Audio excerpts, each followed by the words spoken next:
Hello guys, magandang araw. Welcome to my channel. May gagawin tayo ngayon na amplifier. Ang model ay AB602 USB Bluetooth Concert ang brand. Meron siyang FM, Bluetooth saka USB. Ito yung mga controls niya. Ayun, selector switch, input selector switch. Tapos yung master volume. Tapos ito naman yung mainboard niya.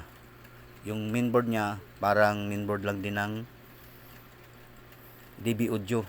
Hindi katulad sa original na mainboard ng concert. Tingnan naman natin yung likuran nito. Yan, may antenna siya ng FM. Tapos ito yung mga RCA input, tape tuner, CD, BCD. May effector din. Meron ding surround at center speaker terminals. Speaker A, speaker B, left and right channels. Then ang switch 3 gang in to 20 volts input. Tingnan naman natin yung mga power transistors na ginagamit nito. Bali, apat na C519 at saka A1941.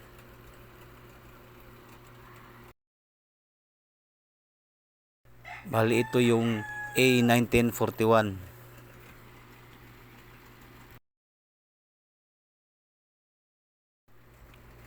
At ito naman yung C5198.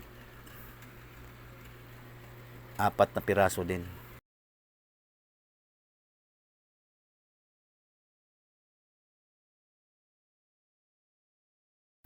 Ngayon, baklasin natin yung itong heatsink na to. Tapos, suyuri natin kung bakit ayaw pumitik yung relay.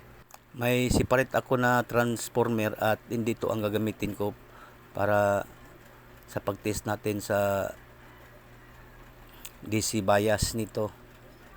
Tapos, suyuri natin yung sa may relay na circuit. Tinanggal na natin yung mga connector para alis natin yung mainboard dito sa kaha ng amplifier. Ayan, tinanggal na natin lahat.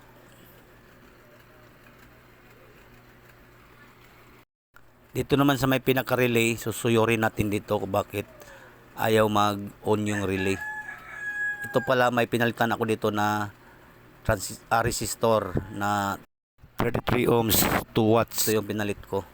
Ayan, malaki na cemented type kasi naumpisahan ko na to. At itong isa din na transistor dito malapit sa relay, pinalitan ko yan. Bali, ang value niya ay D667 kasi nag-iinit yan at nung tinest ko ay sira talaga.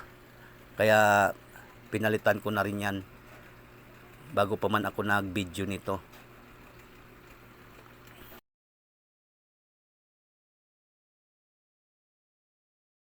Ito naman, ang original nito na resistor ay carbon type. Pinalitan ko ng cemented type na 3 watts.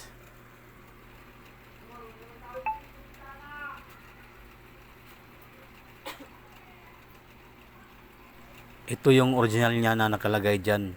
Parang sunog na kasi kaya pinalitan ko na rin. 33 ohms 2 watts. Ngayon ilabas natin yung mainboard at nakalabas na ito para sukatan natin ng voltahe. At tingnan natin yung likuran. Kutin lang natin. Yan yung loob ng heatsink. Ito na yung likod ng mainboard ng power amp. At ito pala, meron akong sariling transformer na gagamitin para dyan sa pagsusukat natin ng mga voltahe. Bali, tingnan natin yung secondary output voltages niya. Meron siyang 33 volt 0, 33 at yan ang kailangan natin. Dito natin itap yung itim na wire sa ground, tapos yung blue dito sa taas at saka dito naman sa baba. Dito yung ground wire, tapos dito yung blue sa itaas isa, at saka yung pangalawa sa ibaba. itap ko na guys ang secondary terminals ng transformer. Ayan, nakatap na. At ready na tayo magsukat ng mga voltahe sa paa ng mga power transistors. Ayan yung mga power transistors. Dito yung C 5198, dito naman yung A 1941. Itong portion na to dito sa baba, ito yung sa left channel, yung apat na transistor. Yan, left channel nya, oh. Minarkahan ko ng letter L. Yan, makikita nyo. Baybayin natin. Punta yan sa speaker terminals. Ayan, oh, dito yun pumasok, tapos lalabas, tapos dyan punta sa relay. Ayan, bali yung dalawang relay may apat na terminal sa taas, para yan sa dalawang right channel output, saka dalawang left channel output. Right, left, right, left. Ayan yung left channel. Tapos dito sa taas yung dalawang transistor, apat na transistor, tsaka yung sa kabila dalawa rin, kaya apat. Yan yung right channel. Ayan, right channel. Minarkahan ko ng letter R para di tayo maligaw. Ganyan ako pag nagtutrouble guys. Ayan, oh, letter R, right channel. Ibayin natin ang linya papunta doon sa relay ng right channel. Ayan, dito pumasok, lumabas, tapos dyan, yan yung right, nakauna. Tapos yung isa naman,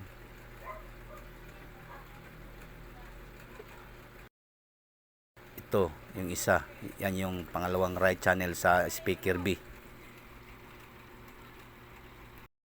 Ito guys, susukatan na natin yung DC bias. As malalaman natin, yung DC bias nito is normal. Tapos nasuyod ko na rin yung ano nito, yung sa relay nya. Normal yung DC bias, pero ayaw pa rin mag click yung relay or mag on yung relay. Kaya ang ginawa ko dito, ito ngayon, hinaan ko yung hinaan ko yung dalawang paa ng relay, tapos ginamper ko itong sa taas. May apat na paa dito kasi ang bawat relay anim ang paa, dalawa sa baba, apat sa taas. Ginamper ko yan kasi left right, right left, right left yan, para yan sa speaker, papuntang speaker na dito. Kaya ginawa ko yan kasi ayaw mag-on yung relay, tapos normal naman yung bias nya. Kaya pag maka-encounter kayo ng ganito, lalo na pag ganito yung board nya, tapos ayaw naman mag-on yung itong dalawang relay nito, ayaw mag-on.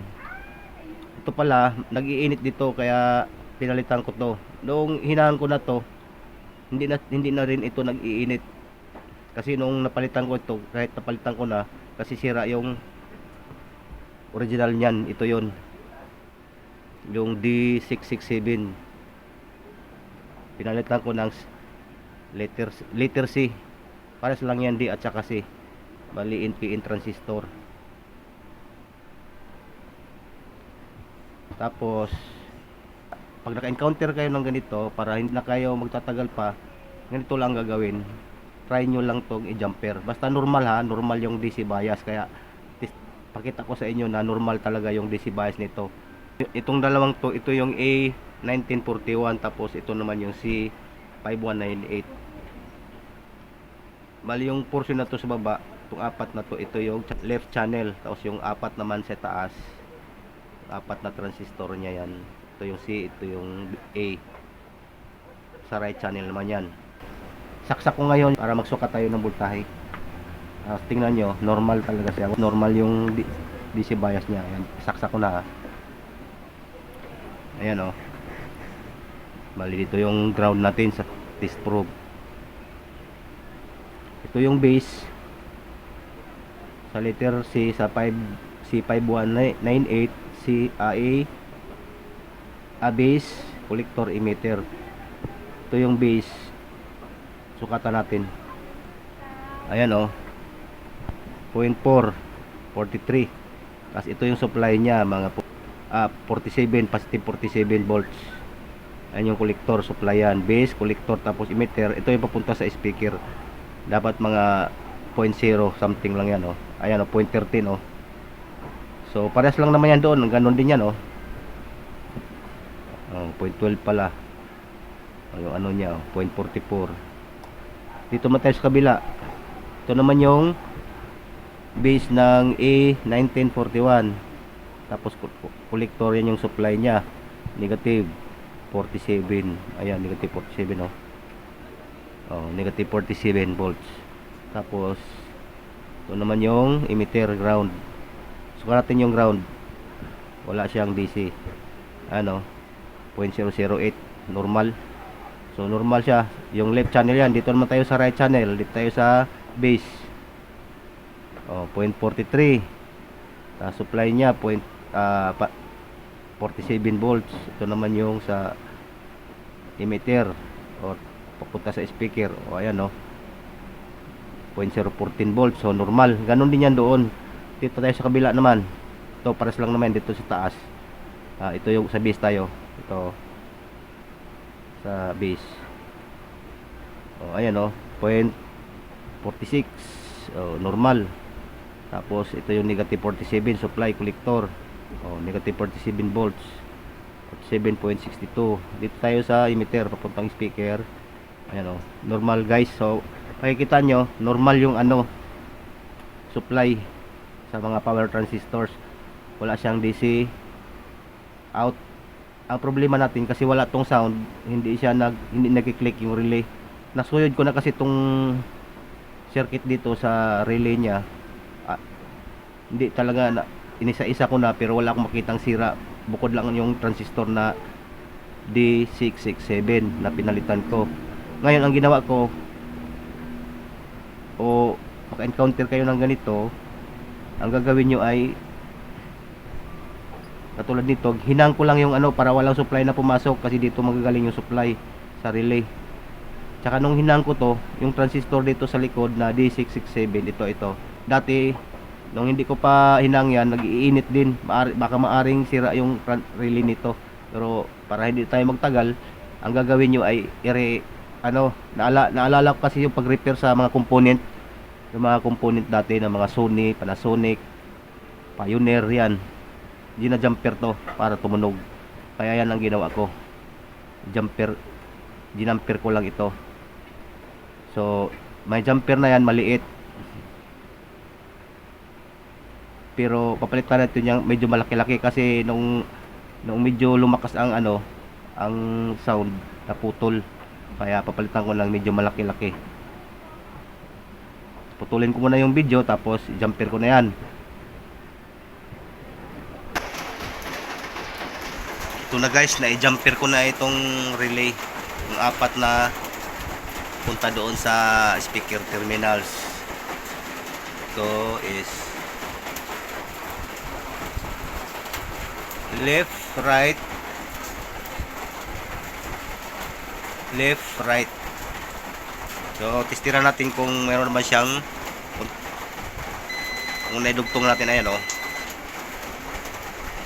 Ayan o. Left. Ayan. Nakadugtong na. Right. Tapos left. Tapos right. Ayan. Naidugtong ko na. Bali, kumuha lang ako ng mga dalawang hibla nito. Mga dalawang hibla. Dinugtong ko doon. So, ganyan lang ang gagawin nyo kapag magka-encounter kayo ng ganito. Normal naman yung DC bias ng mga power transistors. Tapos ayaw talaga mag-click yung relay. Posibleng sira ang relay nito pero hindi ko na hindi na ako nagpalit kasi wala akong pamalit na ganito. Ayan yung relay niya, oh, ito. Yan. So, ganun lang ang ginawa ko. Tapos, ibalik na natin to doon sa pinakakahan niya para matesting natin. So, naikabit ko na. Naibalik na natin yung board sa kahan ng athlete. Tapos, magtitesting na tayo ngayon. Lagyan natin ng speaker dito. Yan. Kung okay ba yung ginawa natin, kung tutunog na ba ito, kasi wala nga itong sound. Lagay ko na ng speaker. Bali sa FM na lang tayo, may FM kasi to, pwede tayo i-testing natin sa FM para marinig natin na may sound lang. Yan, may speaker na, oh, nakakabit.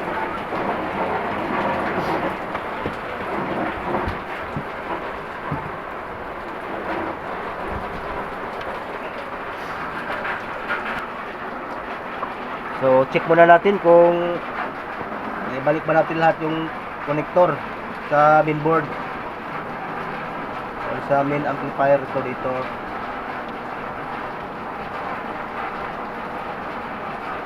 Okay naman. Ito, saka ito. Input niya papunta sa main power amplifier yan. So, testing na natin. Kahit sa FM lang, marinig lang natin na may tumunog. So, kapag ganito pala guys, hindi na to gumagana kasi nakarekta na yung relay natin. Palalahanan lang yung may-ari na dapat laging naka-off yung volume bago patugtugin. Kasi direkta na kaagad, tutunog na kaagad ito. O, dito tayo sa USB. Ayan, oh. So, una natin. Ayan, naka-una, oh. Yan, tapos dito tayo sa FM. Ayan, oh. Ayan guys, tumunog na. So left channel yan. So lipat naman natin sa right channel kasi doon tayo nakakonect sa left channel.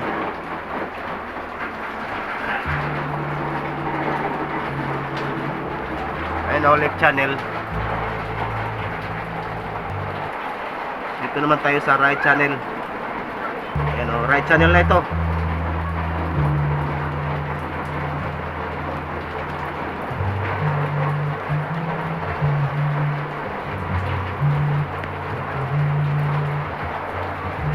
Ayan, o, right channel.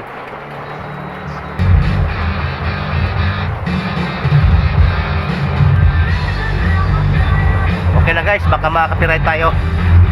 Thanks for watching.